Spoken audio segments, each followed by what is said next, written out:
পাঙ্গা, তেংসু, Madhuri lake, Bumla pass. আমরা Tawang day 3 তে এই ৩ টা জায়গায় ঘুরতে গিয়েছি। ওইখানে গিয়ে আমরা কি, কি দেখেছি, কি, কি করেছি ওইটাই তোমাদের সাথে আজকে শেয়ার করব। Hello everyone. তো তাওয়াং ডে 3 তে আমরা সকাল, সকাল ঘুম থেকে উঠে আমি যদি প্রত্যেকদিন বারান্দায় না যাই আমার একদমই ভালো লাগে না। আর বারান্দা থেকে এত সুন্দর ভিউ দেখা যায় যেটা তোমাদের সাথেও প্রত্যেকদিন শেয়ার করেছি। আর দেখো এখানে এত ঠান্ডা হওয়া সত্ত্বেও খুব সকাল, সকাল সূর্য উঠে যায় যেটা কিনা আমাদের ঠান্ডা থেকে বাঁচতে অনেকটাই সাহায্য করেছে।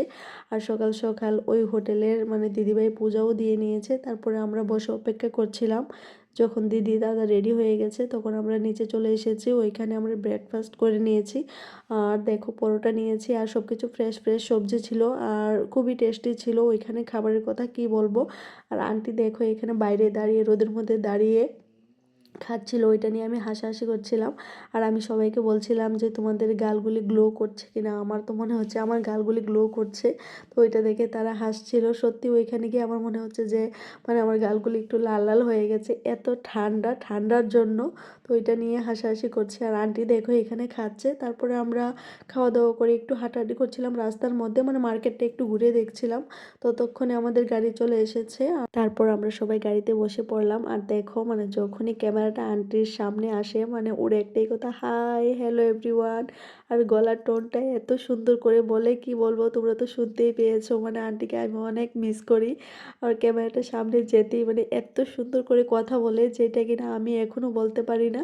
তারপর দেখো আমরা রওনা দিয়ে দিলাম। আর এদিকে দেখো আমরা যখন গংকল্লা লেকে গিয়েছি ওইখানে যাওয়ার সময় এত সুন্দর দৃশ্য। আর আজকে যাওয়ার পথে শুধু বরফের লেক দেখতে পাচ্ছি। রাস্তায় একটু পরপর একটা একটা লেক। আর ওইখানে ছিল ঝর্ণা, একটু পরে পরেই ঝর্ণা, যেটা তোমাদের সাথে শেয়ার করতে পারিনি কারণ দূর থেকে আসছিল না। আর দেখো আমরা পাঙ্গা তেংসু লেকে পৌঁছে গেছি। আর এখানে তো সব লেকেই বরফ আর এত ঠান্ডা, ঠান্ডার কথা নাই বললাম। আর দেখো জায়গাগুলি কতটা সুন্দর। আমার তো ওইখানে গিয়ে এত ভালো লাগছিল। আর সত্যি আমি ঠান্ডা সহ্য করতে পারি কিন্তু গরম সহ্য করতে পারি না। দেখো আমি আমার ওভারকোট গাড়ির মধ্যে রেখে রেখে যাচ্ছিলাম লেকগুলি দেখতে। আর এই রুট দিয়ে শুধু লেক আর লেক। আর আমরা যখন গংকল্লা লেকে গিয়েছি ওই রোড দিয়ে শুধু ঝর্ণা, শুধু ঝর্ণা দেখতে পাবে। আর এদিকে গেলে শুধু লেক দেখতে পাবে। আর এত সুন্দর জায়গা, এত দিনের ইচ্ছে ছিল যে আমি এই জায়গায় ঘুরতে যাব। সত্যি আমার মনটা ভরে গেল। তোমরা কে কে গিয়েছো অবশ্যই কমেন্টে জানাবে। আর পাঙ্গা তেংসু এই নামটা একটু অন্যরকম, যেটা আমি আগে কখনো শুনিনি। তো আঙ্কেলকে জিজ্ঞেস করছিলাম যে এই লেকের নামটা এমন কেন। তো উনি কী কী যেন বলছিল ওইদিকের, আমি তো ততটা বুঝতে পারিনি কিন্তু নামটা সত্যি অনেকটা ইউনিক আর ভালোও লেগেছে। আর দেখো পরে আমাদের ঠান্ডায় কী অবস্থা। তারপরে আমরা আবারও গাড়িতে বসে পড়লাম। এখন যাব আমরা মাধুরী লেক। তো আসার সময় শুনেছি যে মাধুরী লেক নাকি অনেক সুন্দর। যেই হোটেলে আমরা ছিলাম ওই হোটেলের ওনার বলছিল যে তোমরা গিয়ে দেখে এসো, অনেক সুন্দর একটা জায়গা, অনেক সুন্দর একটা লেক। কিন্তু ওইখানে গিয়ে সত্যি দেখো কত সুন্দর। আমি জানি না ভিডিওতে কতটা বোঝা যাচ্ছে, সামনাসামনি অনেক সুন্দর। আমি এই লেকের একটা আলাদা করে ভিডিও বানিয়েছি যেটা তোমাদের মাঝে শেয়ার করব কিছুদিন পরে। এখন শরীরটা একটু খারাপ, তারপর ঠান্ডা লেগে গেছে যার জন্য একটার পর একটা ভিডিও শেয়ার করতে পারছি না। প্রতিদিন একটা একটা শেয়ার করার চেষ্টা করছি। তোমাদের এই লেকের আমি পুরো একটা ভিডিও দেব, দেখতে পারবে কতটা সুন্দর। আর এখানে কিছু ছোট ছোট ক্লিপস দিয়ে দিয়েছি যাতে তোমরা বুঝতে পারো। সত্যি যতটা শুনে গিয়েছিলাম তার থেকেও অনেক অনেক বেশি সুন্দর মাধুরী লেক। আর ওইখানে গিয়ে আমার একটু ঝগড়া হয়ে গেছিলো হাজব্যান্ডের সঙ্গে। যেই ক্লিপটা তোমরা দেখতে যদি বুঝতে পারো কোন ক্লিপটা তাহলে অবশ্যই কমেন্টে জানাবে। কারণ আমি বলছিলাম ওকে কিছু ভিডিও করে দেবো, ফটো তুলে দেবো, কিন্তু ও কিছুতেই শুনছে না। শুধু সব জায়গায় আমার ফটো, আমার ভিডিও, আমি নাকি ওর মডেল আর ও নাকি আমার ডাইরেক্টর। তো এমন বলছিল যার জন্য আমার অনেকটাই রাগ উঠে গেছে, রাগ উঠে গেছিলো। কারণ আমি বলছিলাম যে এত সুন্দর একটা জায়গায় এসেছো তুমি, এই যে দেখো আমার রাগের ভিডিওটা। আমি বলছিলাম যে আমার ভিডিও একদম করবে না।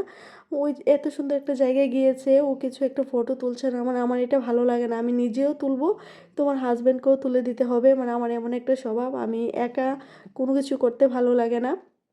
তারপর এখানে আমরা অনেকটা সময় ছিলাম। তো আসার পথে দেখো একটা ভাই ঘুমিয়ে আছে, তো ওকে একটু আদর করে দিচ্ছিলাম। তারপর আমরা বেরিয়ে পড়লাম, যাব একটা মনস্ট্রেতে। আর ওইখানে যাওয়ার পথে অনেকগুলি মন্দির ছিল, যা বৌদ্ধ মন্দির বা কী জানি বলে তাদের ওইখানে, আমি তো বৌদ্ধ মন্দিরই বলবো।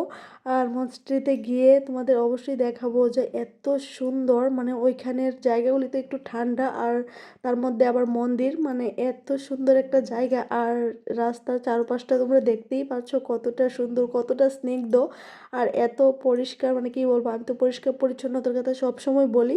আর দেখো মানে আমরা যাওয়ার পথে চলে গেছি বুমলা পাস, যেটা কিনা আমাদের ভারত চায়নার বর্ডার। তো ওইখানে তো মোবাইল নিয়ে যাওয়া অ্যালাউ না, তো আমরা বাইরে থেকে একটু ভিডিও ফটো নিয়ে নিলাম, তারপরে মোবাইল আমাদের গাড়িতে রেখে চলে যেতে হয়েছে।